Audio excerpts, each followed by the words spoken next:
ऐसी सिचुएशन आपने ज़रूर फील की होगी जिसमें आपको पता है कि मुझे पढ़ना है, मुझे अच्छे से ये काम करना है, पर आपका मन नहीं करता है।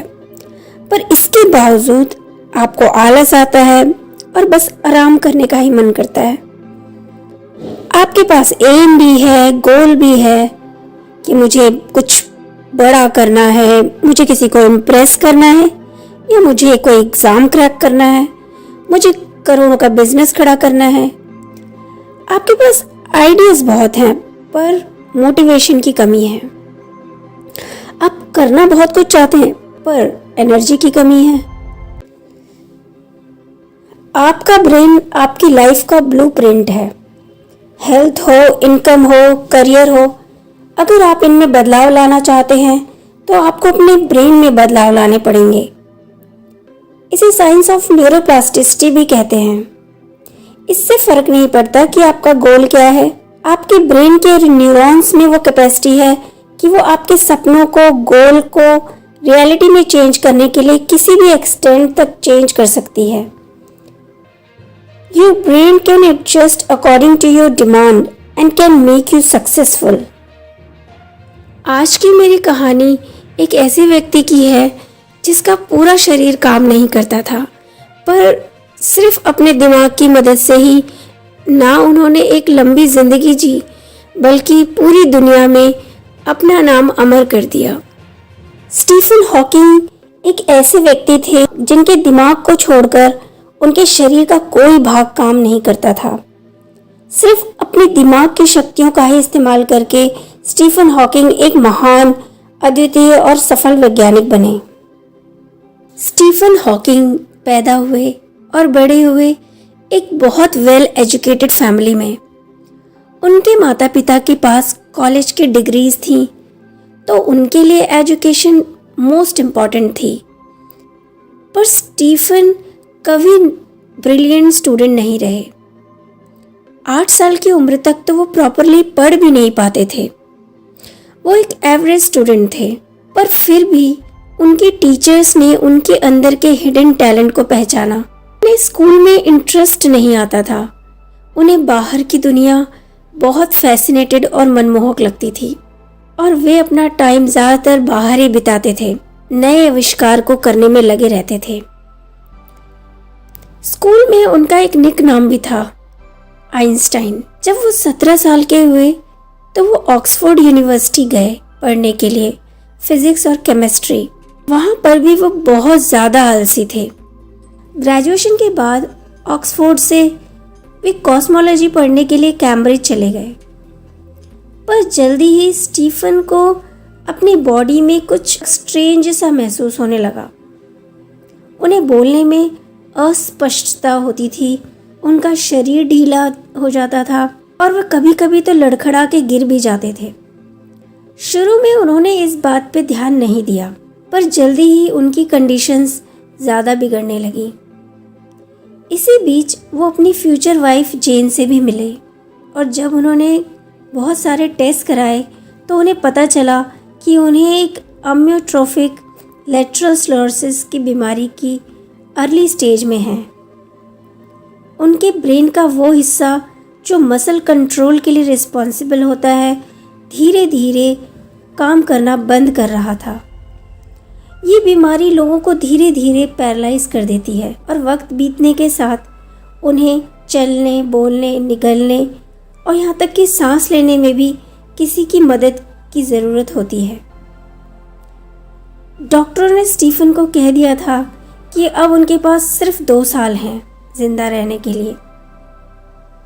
21 की उम्र में जब डॉक्टर्स ने कहा कि उनके पास सिर्फ 2 साल ही बचे हैं जिंदगी के, तो उनके अंदर कुछ बदलाव आया।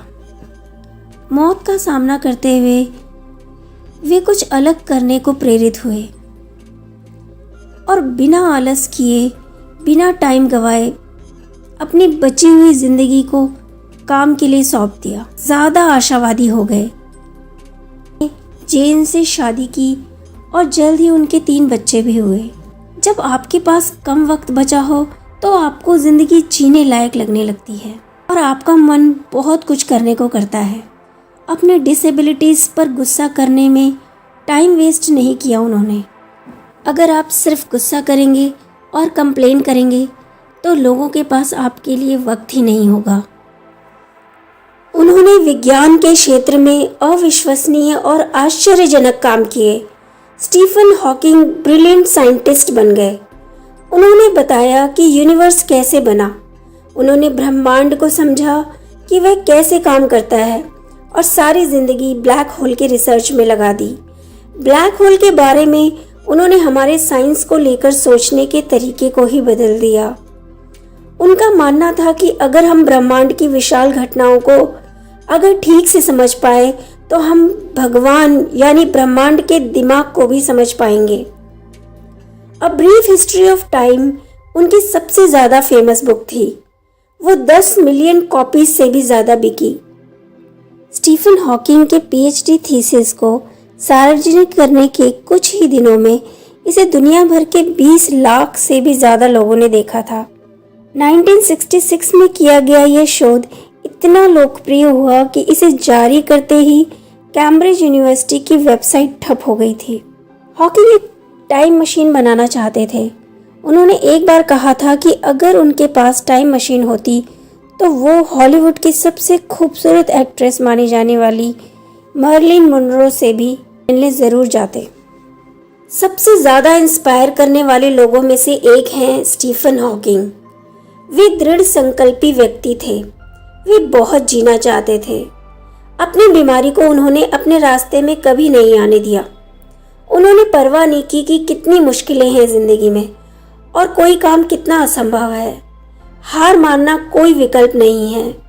उन्होंने डॉक्टर्स की भविष्यवाणी को भी गलत साबित किया, इतनी सारी बाधाओं के बावजूद। उनकी बीमारी के पता चलने के 55 साल के बाद तक भी वे चमत्कारी ढंग से जिए। 76 साल की उम्र में 14 मार्च 2018 के दिन वे उस ब्रह्मांड में वापस मिल गए जिसे समझने वो इस दुनिया में आए थे। स्टीफन हॉकिंग अपने शरीर से डिसेबल थे पर आत्मा से नहीं। उन्होंने कहा कि हमेशा याद रखो कि नज़र हमेशा सितारों पे होनी चाहिए, ना कि पैरों की ओर ज़मीन पर।